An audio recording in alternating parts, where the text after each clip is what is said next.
But as far as Rangers are concerned, there is, and by the way, you know what it's like, Ruffy, a couple of people sent me a text this morning and I couldn't stop laughing because sometimes on social media now you get what we call the absolute classic noise ups and wind ups just to see if anybody will bite.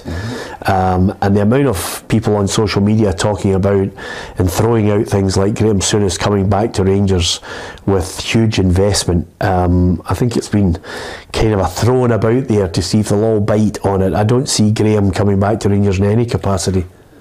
Not now, but I think 3 or 4 years ago there was a pal of his. Yeah, Brian Kennedy. Brian Kennedy had muted he wanted to get involved, and obviously with Graham's name behind that, he would come in with him. But I think at this stage, when you see Graeme retiring for Sky Sports, you know, I think this is time in his life where he's wanting a quiet time. Yeah. You know, he's wanting to enjoy himself. Obviously, that wee health scare a few years ago as well. So I think it's maybe time for him to enjoy his family and travel about a bit. But I wouldn't think he would want to get involved with something 24 hours a day again. Yeah.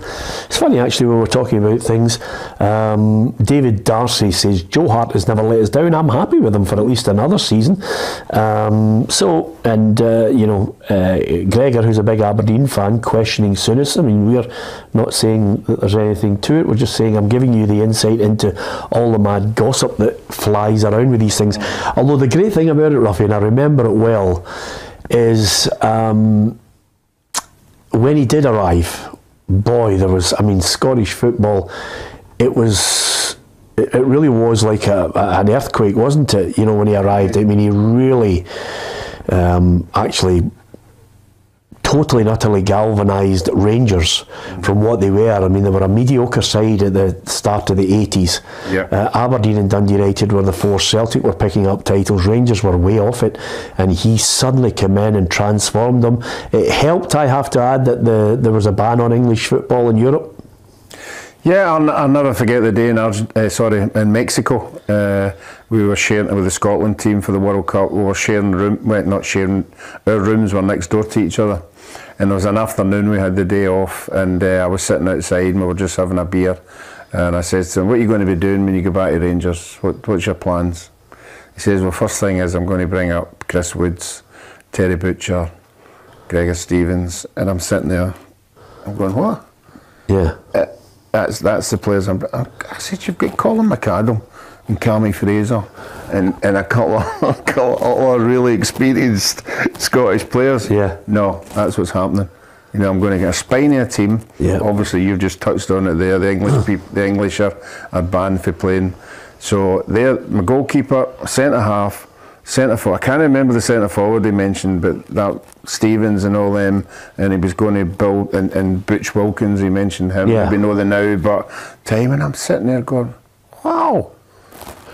He's going to shake up Scottish football. And the other way he shook up Scottish football was the finances, because by bringing all these players up from England, obviously, and bigger wages than what the other boys were on, Celtic kicked on for that.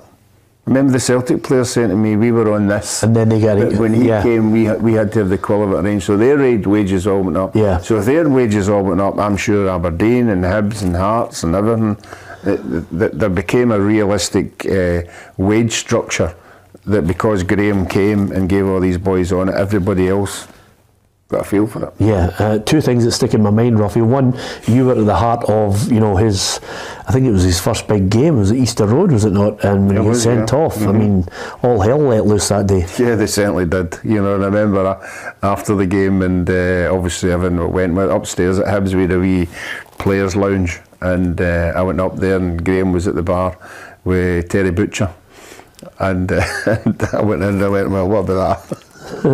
They went, well, what's the problem? It was as if it was nothing, you know. It was as if it was nothing at all that happened, and I went, oh my God, what are we going to be in for? Yeah. You know? A second point, I think, and to his eternal credit, some people don't like it, but to his credit, he was a man of his word when he said he was going to sign a Catholic for Rangers, and Mo Johnson-Julie arrived, yep. You know, which was a very brave thing to do, and I think he still deserves credit for that.